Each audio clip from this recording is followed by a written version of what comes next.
Untuk menghilangkan rasa bosan saat stay at home, hobi bisa jadi solusi. Tapi hati-hati, jangan sampai dompet jebol karena hobi tidak terkontrol.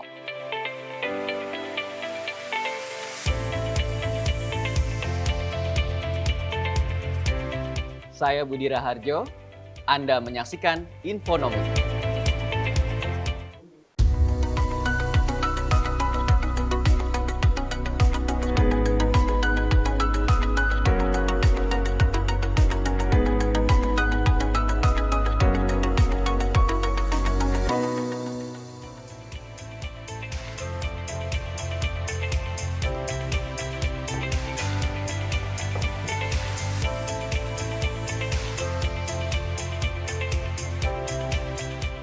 Anda punya hobi nggak?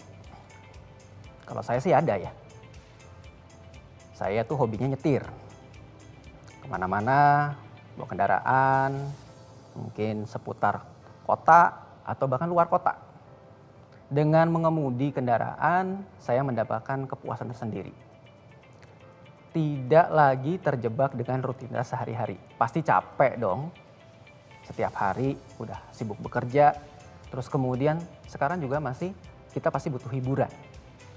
Nah, hobi orang bisa berbeda-beda. Dan terkadang hobi itu bisa nguras keuangan Anda. Hati-hati. Nah, kita akan pelajari sekarang bagaimana strategi mengelola keuangan bagi orang-orang yang punya hobi.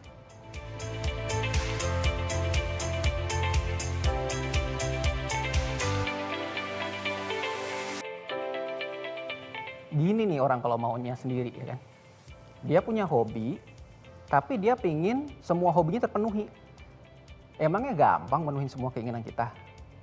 Keinginan kita kagak ada habisnya. Pasti kita pingin bisa begini, kita pingin begini lagi. Ujung-ujungnya hobi kita bakalan bisa nguras kocek kita juga. Dompet kita juga. Akhirnya sudah kerja bertahun-tahun, 5 tahun, 10 tahun, nggak pernah kumpul apa-apa, nggak pernah bisa beli rumah, nggak pernah beli kendaraan, dan lain sebagainya. Jadi harus hati-hati loh sebenarnya. Hobi itu bisa bikin ember keuangan Anda bocor. Apalagi kalau nggak dikontrol. Hati-hati. Jadi kita betul-betul harus ngaturkan alokasi. Memang hobi itu ada peranannya. Hobi itu bisa membuat kita terhibur. Kita bisa refresh lagi, bisa happy lagi. Habis itu kita bisa kerja lagi. Kerja lagi cari uang lagi gitu kan ya. Tapi kalau kita kerja untuk hobi, bisa dipastikan suatu saat kita nggak bisa pensiun. Kita harus tahu alokasinya. Hobi itu kayak garam dalam masakan. Kita perlu ada ciprat-ciprat garam sedikit. Kalau nggak pakai garam ya hambar. Tapi kalau kita kasih garam, pasti rasanya bisa pas. Tapi harus pas. Kebanyakan garam juga keasinan. Nah, hobi itu juga begitu. Alokasikan sebagian penghasilan kita untuk hobi, tapi jangan kebablasan. Twitter kayak begini nih, pasti kalian sering lihat kan? Atau bahkan kalian sendiri kayak begini juga. Bisa jadi, udah deh yang namanya diskon itu pasti ada. Tiap bulan tuh pasti ada diskon, coba diingat-ingat. Mulai dari Desember, diskon Natal, habis itu diskon tahun baru, habis itu Januari ada lagi diskon garage sale, terus kemudian Februari ada diskon Valentine, terus saja tiap bulan tuh ada diskon. Emang diskon tuh selalu disediakan supaya kita mau beli barangnya, apalagi kalau ternyata barangnya bukan kebutuhan. Kalau barangnya kebutuhan, nggak di diskon pun kita juga bakalan nyari, bahkan harganya dinaikin pun kita akan beli. Tapi kalau barang yang kurang perlu pasti akan dikasih iming-iming, dikasih diskon, dikasih sesuatu yang bikin kita bakalan beli, kita terpancing untuk beli. Emosional kita diajak untuk beli barang itu. Supaya apa? Supaya kita akhirnya melakukan emotional buying. Tahu nggak emotional buying itu apa? Emotional buying itu adalah membeli tanpa rencana, meskipun barang itu tidak kita butuhkan. Ujung-ujungnya apa? Barang itu ternyata bisa jadi bagus saat ditawarkan, saat didiskon. Begitu kita beli, kita bawa ke rumah, kita pajang, ternyata nggak bagus-bagus banget tuh. Kalau di Instagram itu ada kata-katanya tuh, demi konten, ya kan? Kalau udah demi konten, apa aja dilakukan. Jadi apa sih? Kayaknya kalau kita tuh akan cari terus apa saja yang bisa kita jadikan konten, apa saja yang bisa kita tampilkan di situ, gitu kan ya? Jadi kadang-kadang kita jalan, kita traveling, buat apa sih? Sebenarnya bukan mencari esensi utama dari travelingnya. Coba kalau kalian cek kembali. Kalau kalian pingin traveling, sebenarnya apa sih yang kalian cari? Mungkin pemandangan baru, pengalaman baru, ketemu kerabat baru, teman baru, makanan baru, dan lain sebagainya gitu kan. Tapi karena kita sibuk ngisi konten, yang kita pikirin ini kontennya bagaimana ya, fotonya kayak apa ya, angle-nya diambil dari mana ya, captionnya kayak apa ya. Nah, begitu sudah kita sibuk sama kayak gitu, kita sibuk sama pemikiran kita sendiri mengenai inti utama dari travelingnya. Dan sebenarnya traveling nggak perlu mahal-mahal kok. Bisa kita lakukan sering, tapi kan banyak variasinya juga. Nggak harus yang mahal, nggak harus yang mewah-mewah banget. Begitu kita terjebak dalam yang penting gaya buat konten, hati-hati. Pasti kocek kalian bakalan bocor sebocor-bocornya. Hobi, ideal banget. Hobi jadi penghasilan, itu ideal banget. Kalau kalian punya pemikiran sama seperti si orang yang lagi ada di Facebook ini, berarti pikiran kalian jalan. Ini nih baru nih yang kita cari nih. Gimana mengkaitkan kesenangan dengan juga penghasilan. Ini. Karena apa? Kalau kita cuma hobi doang, tapi kemudian kita tidak mikirkan gimana ya caranya saya bisa dapat uang dari hobi kita, itu akan menjadi hobi yang konsumtif. Tapi kalau kita mikirkan bagaimana hobi kita supaya bisa akhirnya menghasilkan buat kita, itu akan jadi hobi produktif. Bisa nambah cash flow kita, penghasilan kita. Bisa bikin kita juga lebih fun. Akhirnya kita nggak harus bekerja untuk cari uang. Tapi kita melakukan hobi kita untuk bisa cari uang. Itu kan yang dicari kan.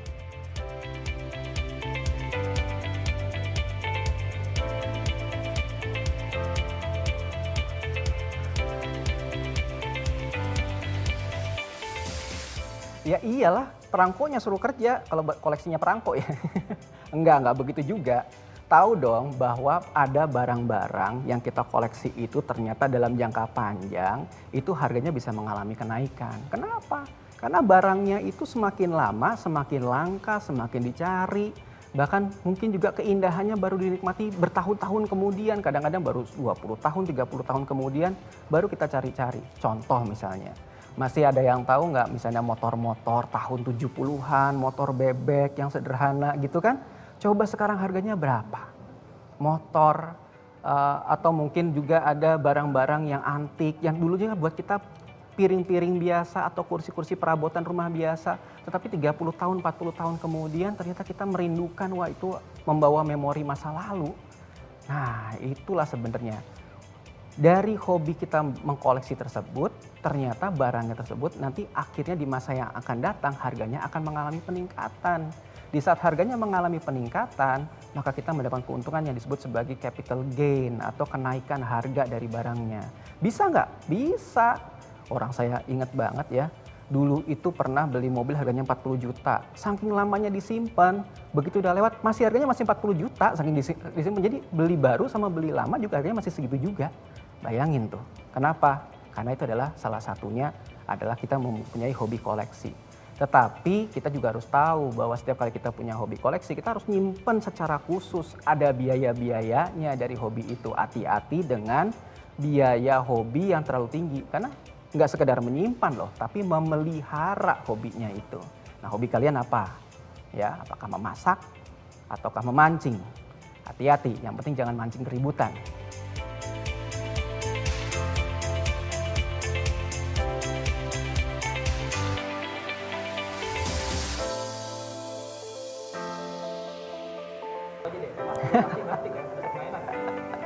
Gini kan, kalau orang itu suuzon tuh begini gitu kan.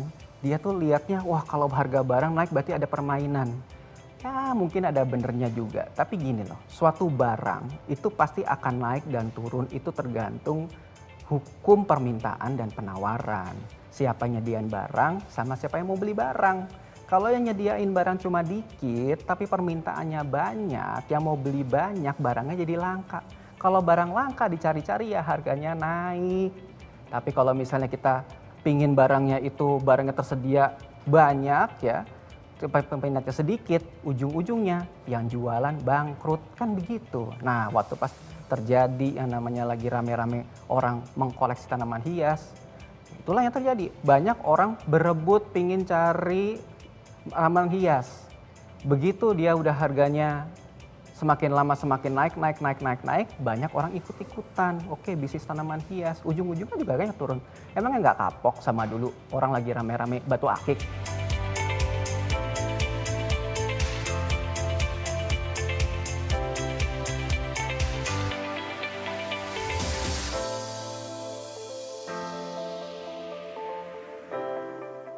ini kan tahu ya, kalau itu hobinya disebutnya sebagai musiman, kenapa sih? Hobi musiman itu ya datangnya sewaktu-waktu gitu kan. Dia nggak datang selama-lamanya. Jadi kita harus tahu juga hobi musiman itu seperti apa. Ada tren, muncul tren, terus kemudian kita ikut-ikutan. Ya setiap kalau apa yang lagi ngetren kita ikutin, itu namanya FOMO, fear of missing out, takut ketinggalan zaman.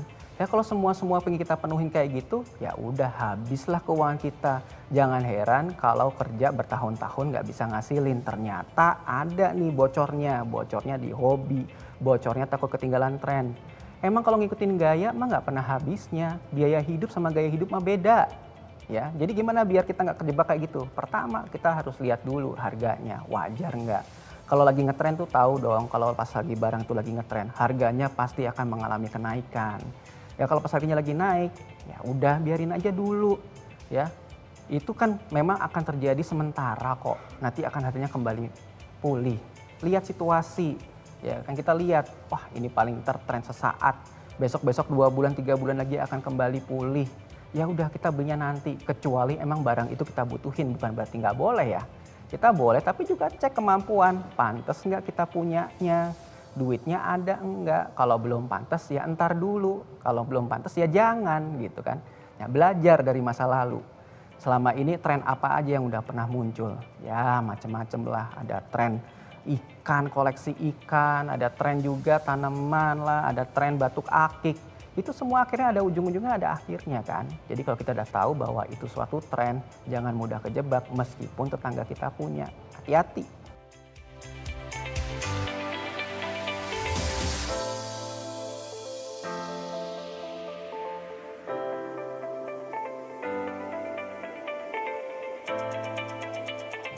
Haram tuh kesannya dosa banget ya, tapi iya sih. Hobi itu kalau misalnya kita biarin akan bikin kantong kita bolong, duit kita habis. Ya, senengnya sesaat tapi bisa nagih, ya kan? Kita beli lagi. Jadi apa yang harus kita lakukan biar hobi itu nggak jadi akhirnya jadi hobi yang nggak sehat? Hobi sehat ada, hobi produktif ada, hobi konsumtif dan tidak sehat juga ada. Hobi yang baik, yang sehat adalah satu, hobi yang terkontrol. Kita punya kontrolnya, kapan kita beli, kapan kita enggak. Yang kedua, yang bahaya adalah hobi yang terlalu dipaksakan. Nggak bagus tuh hobi terlalu dipaksakan. Mentang-mentang temennya punya, terus kita harus punya. Emangnya duitnya tinggal ngambil dari pohon. Ya. Hobi yang dibiayai dengan utang, itu juga bahaya. Ya. Jangan sampai utang akan membebani cash flow kita, membebani arus kas kita. Jangan sampai terjadi kayak gitu.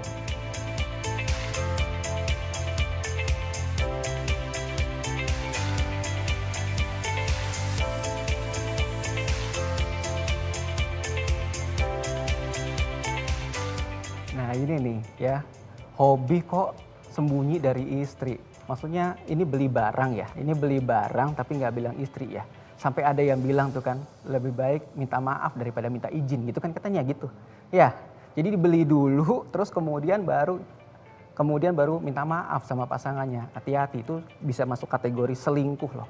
Selingkuh keuangan tuh sebenarnya, duitnya nggak dikasihin buat kebutuhan rumah tangga, disisih-sisihin, terus habis itu tahu-tahu datang tuh lensa 5 juta ya kan, tahu-tahu ada Gundam 2 juta gitu kan. Nah itu tuh kejadiannya tuh ujung-ujungnya dingambekin loh sama pasangannya. Jangan sampai kejadian. Boleh suami istri bisa punya hobi, bisa, tapi duitnya juga disiapin. Kalau ternyata duitnya belum cukup, memang masih buat kebutuhan rumah tangga, ya prioritas rumah tangga dulu. Hobi mah masih nomor 2. Kan ingat, hobi itu tersier. Cuma ya kita susah sih ya, kita nggak disiplin ya. Kalau berkaitan dengan uang kita, uang itu memang hal yang sangat emosional. Jadi kalau kita udah kejebak sama emosi kita sendiri, kita bisa lepas kontrol. Jadi gimana caranya? Buat kesepakatan sama pasangan. Harga barang berapa yang harus minta izin pasangan. Misalnya, kalau harga barangnya sudah di atas 500.000 dan untuk hobi, coba minta izin sama pasangan. Kalau nggak dikasih izin, ya jangan. Ya. Bukan sesuatu yang salah punya hobi. Hobi itu bisa jadi hal yang produktif, bisa menghasilkan juga, bahkan bisa jadi persiapan pensiun Anda kelak. Ya. Tapi kalaupun hobi tidak menghasilkan, bukan berarti Anda tidak boleh. Yang penting adalah hobi Anda terkendali. Rencanakan keuangan Anda, untuk hobi dengan sebaik-baiknya agar tidak mengganggu keperluan-keperluan Anda di masa yang akan datang. Saya Budi Raharjo, rencanakan keuangan Anda dengan bijak.